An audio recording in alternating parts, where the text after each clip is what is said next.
Welcome. ആളുകൾ വരുന്നത് തന്റെ ഇബാദത്തിന് ഭംഗം വരുമെന്ന് പേടിച്ചുകൊണ്ട് അദ്ദേഹം അവിടെ നിന്നും എങ്ങോട്ടെന്നില്ലാണ്ട് പോയി. പകൽ മുഴുവൻ അദ്ദേഹം ജോലിയെടുത്തു. തിന്നുകൊഴുത്ത തന്റെ ശരീരത്തെ അദ്ദേഹം പീഡിപ്പിച്ചുകൊണ്ടിരുന്നു.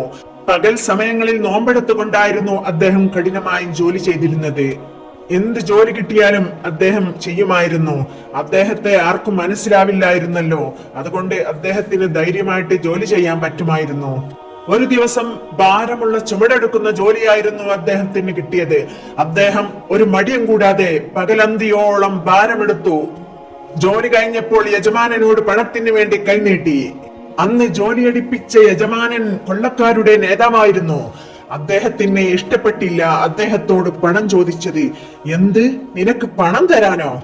പോയിക്കോ എന്റെ മുന്നിൽ നിന്ന്, നിനക്കാളെ മനസ്സിലായിട്ടുണ്ടാവില്ല. ഇന്നേക്ക് ഞാൻ ക്ഷമിച്ചു. രാജാവ് ഒന്നും മിണ്ടാണ്ട് വീണ്ടും കൈനീട്ടി. ഇബ്നു അദ്ഹമിന് അത് കിട്ടിയിട്ട് പകുതി പട്ടിണിപ്പാവങ്ങൾക്ക് കൊടുക്കണം, പകുതി അദ്ദേഹത്തിന് നോമ്പ് തുറക്കുകയും വേണം. എടാ നിക്കാരി, നീ എന്നോടാണോ പണം ചോദിക്കുന്നത്? ജീവൻ വേണ്ടമെങ്കിൽ ഉടൻ സ്ഥലം വിട്ടോ. അദ്ദേഹം മനസ്സിൽ വിചാരിച്ചു, പടച്ചവനെ, ഇതെന്തൊരു അനീതി! പകലന്തിയോളം ചുമലൊടിയുവോളം ജോലിയെടുത്തിട്ട് കോടി ചോദിച്ചിട്ട് തരുന്നില്ല. റബ്ബേ, ഇതെല്ലാം ഞാൻ അനുഭവിക്കേണ്ടത് തന്നെയാണ്. എന്റെ പാപങ്ങൾക്കുള്ള ശിക്ഷയായിട്ട് ഞാൻ ഇതെല്ലാം അനുഭവിക്കുന്നു. ഒന്നും മിണ്ടാതെ ചിന്തിച്ചുകൊണ്ട് ചിരിക്കുന്ന അദ്ദേഹത്തോട് കൊള്ളക്കാരൻ വീണ്ടും ആക്രോശിച്ചു. എടാ, ഞാൻ പറഞ്ഞത് കേട്ടില്ലേ? നീ ഒരു ഊമയാണോ? എന്നിട്ടും ഒന്നും മിണ്ടാതെ കൈനീട്ടി നിൽക്കുന്ന അദ്ദേഹത്തിനെ ആ കൊള്ളക്കാരനെ കലി അടക്കാൻ കഴിഞ്ഞില്ല. അദ്ദേഹം കയ്യിലുള്ള ഇരുമ്പ് ദണ്ട് കൊണ്ട് അദ്ദേഹത്തിന്റെ തല കാഞ്ഞടിച്ചു. ആ അടിയുടെ ആഘാതത്തിൽ ഇബ്നു അദ്ഹം നിലത്ത് വീണ് തല പൊട്ടി രക്തമൊഴുകി. എന്നിട്ടും ദേഷ്യം തീരാതെ കവർച്ചക്കാരൻ വീണ്ടും അടിക്കാൻ കഴിയോങ്ങി. പക്ഷേ ഉയർത്തിയ കൈ താഴ്ത്താൻ കഴിയുന്നില്ല. അത്ഭുതം! കൈ അതേപടി അനക്കാൻ കഴിയാണ്ട് നിന്നുപോയി. കവർച്ചക്കാരൻ പല വിധത്തിലും അനക്കി നോക്കി, പക്ഷേ അവിടെ സ്റ്റക്കായി നിൽക്കുകയാണ്. അദ്ദേഹമിന്റെ കറാമത്ത് അവിടെ സംഭവിക്കുകയായിരുന്നു. ആ കൊള്ളക്കാരൻ മറ്റേ കൈ പൊന്തിച്ചു നോക്കി, അതും അനക്കാൻ കഴിയുന്നില്ല. ഇപ്പോൾ കൊള്ളക്കാരന് മനസ്സിലായി, താൻ ആക്രമിച്ച് താഴെയിട്ടിരിക്കുന്ന ഇദ്ദേഹം ഒരു സാധാരണക്കാരനല്ല. ഇനി ഇദ്ദേഹത്തോണ്ട് പുരത്തപ്പെടിപ്പിച്ച് മാപ്പ് ഇരക്കുകയല്ലാതെ തനിക്ക് രക്ഷയില്ല എന്ന് അദ്ദേഹത്തിന് ഉറപ്പായി. നാട് വിറപ്പിച്ചിരുന്ന ആ കൊള്ളക്കാരൻ ഇബ്നു അദ്ഹമിന്റെ കാൽക്കൽ വീണ് കെട്ടിപ്പിടിച്ച് കരഞ്ഞു. മഹാനെ, അങ്ങ് എന്നോട് പൊറുക്കണം. ഞാൻ അറിവില്ലായ്മ കൊണ്ട് ചെയ്തതാണ്. എന്റെ കൈ അനക്കാൻ വേണ്ടി അള്ളാഹുവോട് പ്രാർത്ഥിക്കണം. ഇനി ഞാൻ ഒരിക്കലും കൊള്ള മുതൽ എടുക്കുകയില്ല, ആരെയും ഉപദ്രവിക്കുകയുമില്ല. ഞാൻ ഇത് ഇന്ന് ഇവിടെ വെച്ച് ഞാൻ അവസാനിപ്പിക്കുന്നു. അള്ളാഹുവിന്റെ നാമത്തിൽ സത്യം ചെയ്യുന്നു. ഉടൻ ഇബ്നു അദ്ഹം അദ്ദേഹത്തിന് വേണ്ടി പ്രാർത്ഥിച്ചു. അത്ഭുതമെന്നേ പറയേണ്ടു, അദ്ദേഹത്തിന്റെ കൈകൾ പൂർവ്വസ്ഥിതിയിലായി.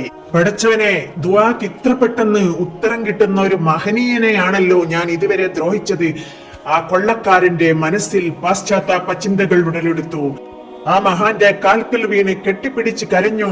അപ്പോൾ ഇബ്നു അദ്ഹം പറഞ്ഞു, നിങ്ങൾ വിഷമിക്കേണ്ട, ഇതെല്ലാം അള്ളാഹുവിൻ എനിക്കുള്ള ശിക്ഷയാണ്. ഞാൻ ഒരുപാട് തെറ്റുകൾ ചെയ്തിട്ടുണ്ട്, ഒരുപാട് രക്തം ചിന്തിയിട്ടുണ്ട്, ഒരുപാട് രാജ്യങ്ങൾ ആക്രമിച്ച് കൈപ്പെടുത്തിയിട്ടുണ്ട്, രക്തക്കളമാക്കിയിട്ടുണ്ട്. അതുകൊണ്ട് എല്ലാം ഈ തടി അനുഭവിക്കേണ്ടതാണ്. എന്നാലേ എന്റെ പാപങ്ങൾ തീരൂ. എങ്കിൽ എന്നെയും എന്റെ കൂട്ടാളികളെയും അങ്ങയുടെ ശിഷ്യന്മാരായിട്ട് അംഗീകരിക്കണം. ഇബ്രാഹിം പറഞ്ഞു, അത് നടക്കില്ല. ദുനിയാവിനെ കുറച്ചുള്ള സകല കെട്ടുപാടുകളും ഉപേക്ഷിക്കുന്നവർക്ക് മാത്രമേ അതിന് സാധ്യമാവൂ. നിങ്ങൾക്കത് കഴിയാൻ സാധ്യതയില്ല. അപ്പോൾ കൊള്ളക്കാരൻ പറഞ്ഞു, ഇല്ല, ഞങ്ങൾ നിങ്ങളോടൊപ്പം വരുന്ന്, ദയവ് ചെയ്ത് ഞങ്ങളെ സ്വീകരിക്കണം. അങ്ങനെ അദ്ദേഹം സമ്മതിച്ചു. നാട്ടുകാരെ കിടുകിട വിറപ്പിച്ച കൊള്ളക്കാരും 30 അനുയായികളും അങ്ങനെ ഇബ്രാഹിം അദ്ഹമിന്റെ ശിഷ്യന്മാരായി. അവരെല്ലാവരും ഇബാദത്തുകളിലും നിസ്കാരത്തിലും മുഴുകി പണിയെടുത്തും കാലങ്ങൾ കഴിച്ചുകൂട്ടി. അവർ ജോലിയെടുത്ത് കൊടുക്കുന്നതിൽ നിന്ന് ഒരു ഭക്ഷണവും ഇബ്രാഹിം അദ്ഹം കഴിച്ചിരുന്നില്ല. പകരം അദ്ദേഹം ജോലിയെടുത്തിട്ട് അവർക്ക് ഭക്ഷണം കൊടുക്കുമായിരുന്നു. അവർ പണിയെടുക്കാൻ സമ്മതിക്കില്ലായിരുന്നു. എന്നിട്ട് രാജാവ് പോയി പണിയെടുക്കും, അതിൽ നിന്ന് കിട്ടുന്നതിൽ അവരെ ഭക്ഷിപ്പിക്കും. അതായിരുന്നു പതിവ്. അവരെ ഇബാദത്ത് ചെയ്യാൻ ഏൽപ്പിക്കും. രാജാവ് അവരോട് തന്റെ പൂർവകാല കഥകൾ മുഴുവനും പറഞ്ഞു. താൻ ആരായിരുന്നുവെന്നും എങ്ങനെ എത്തിപ്പെട്ടുമെന്നും എല്ലാം പറഞ്ഞു അവരോട്. പക്ഷേ ഞാൻ പറഞ്ഞ രഹസ്യം നിങ്ങൾ ഒരാളോടും പറയരുത്. അത് പറഞ്ഞാൽ നിങ്ങളെ ഞാൻ ശിഷ്യനായിട്ട് പിന്നെ അംഗീകരിക്കില്ല. അതുകൊണ്ട് അവർ അത് അംഗീകരിച്ചു.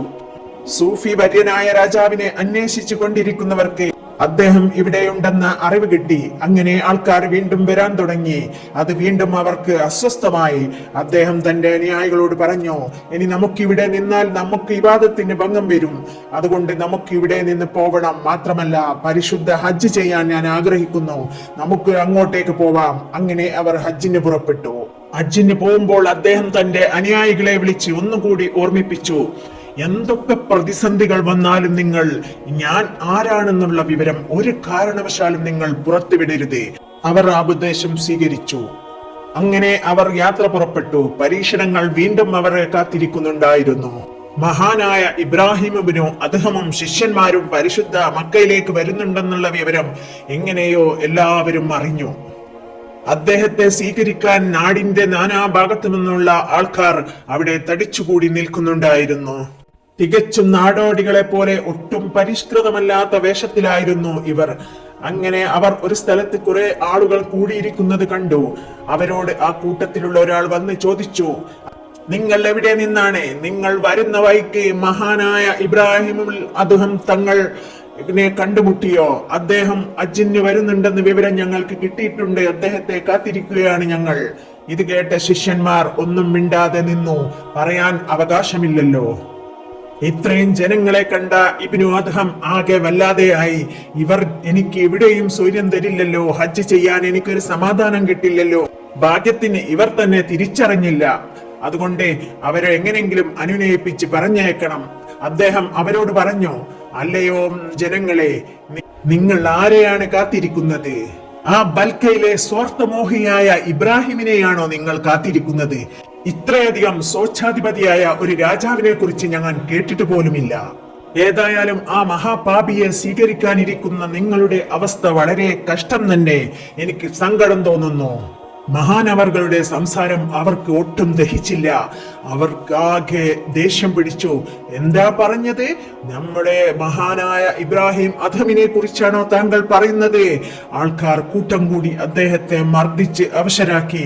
ആ സമയത്ത് അദ്ദേഹത്തിന്റെ ശിഷ്യന്മാർക്ക് പറയാൻ കഴിഞ്ഞില്ല ഇവരാണ് മഹാനായ അദ്ഹം തങ്ങൾ എന്ന്. പക്ഷേ പറയാൻ ഗുരുവിന്റെ അനുവാദമില്ലാത്തതിനാൽ അവർക്ക് മിണ്ടാൻ കഴിഞ്ഞില്ല. ശിഷ്യന്മാർക്കും കിട്ടി ധാരാളം അടികൾ. അങ്ങനെ അവർക്ക് മർദ്ദനങ്ങൾ ഏറ്റുകൊണ്ട് അവർ എങ്ങനെയോ പരിശുദ്ധ മക്കയിലെത്തി. അവിടെ വെച്ച് ചിലർ അദ്ദേഹത്തെ തിരിച്ചറിഞ്ഞു.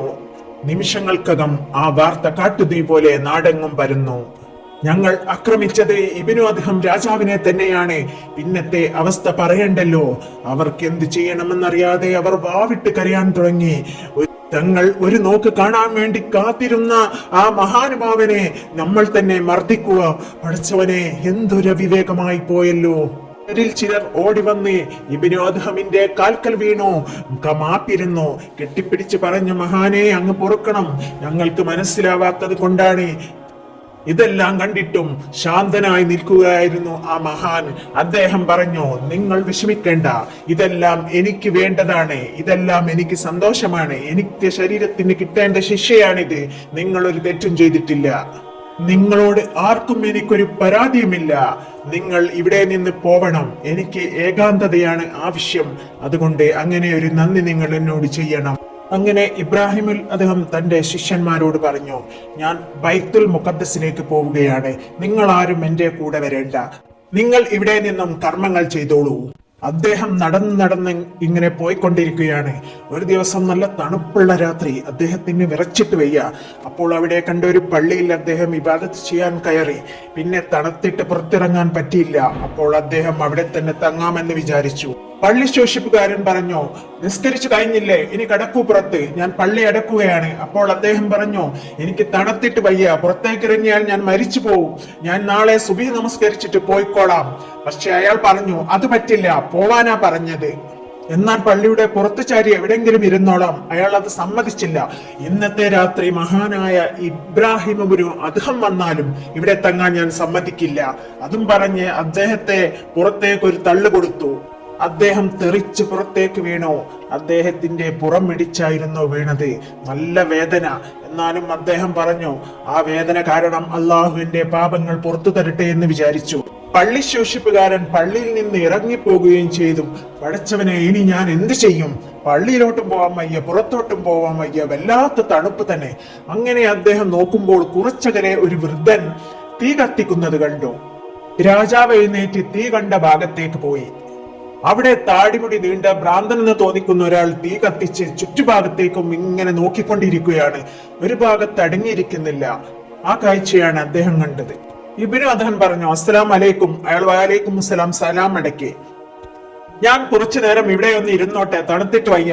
അയാൾ കൈകൊണ്ട് എന്ന് ആംഗ്യം കാട്ടി. അയാൾ വീണ്ടും ഒന്നിരിക്കുക, പിന്നെ എഴുന്നേൽക്കുക, ചുറ്റുപാടും നോക്കുക, ഇത് തന്നെ ചെയ്തുകൊണ്ടിരുന്നു.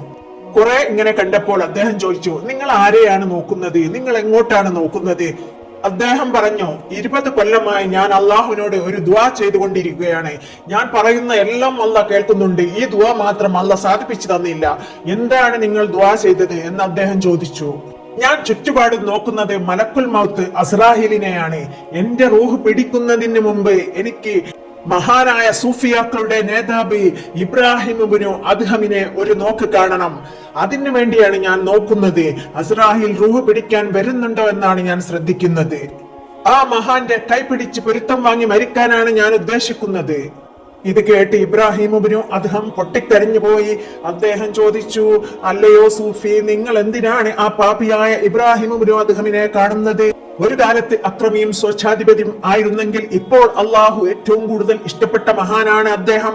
അതുകൊണ്ട് അദ്ദേഹത്തിന്റെ കൈപിടിച്ച് മരിക്കാനാണ് എനിക്ക് ആഗ്രഹം. ഇത് കേട്ടപ്പോൾ ഇബ്നു അദ്ഹം പറഞ്ഞു, നിങ്ങൾ അന്വേഷിക്കുന്ന ഇബ്രാഹിം ഇബ്നു അദ്ഹം എന്ന പാപി ഞാനാണ്. നിങ്ങളുടെ 20 വർഷത്തെ ദുആ അള്ളാഹ് ഇതാ സഫലമാക്കി തന്നിരിക്കുന്നു. അത് കേൾക്കേണ്ട താമസം ആ വൃദ്ധൻ കരഞ്ഞുകൊണ്ട് ഇബ്രാഹിം ഇബ്നു അദ്ഹമിനെ കെട്ടിപ്പിടിച്ചു. എന്നിട്ട് പൊരുത്തം വാങ്ങി. എന്നിട്ട് ആ നെഞ്ചിൽ കിടന്നുകൊണ്ട് ഇന്നാലില്ലാഹി വ ഇന്നാ ഇലൈഹി റാജിഊൻ. ആ വൃദ്ധൻ മരിച്ചുപോയി. അള്ളാഹുവിന്റെ ഓരോ കുദ്റത്തുകൾ.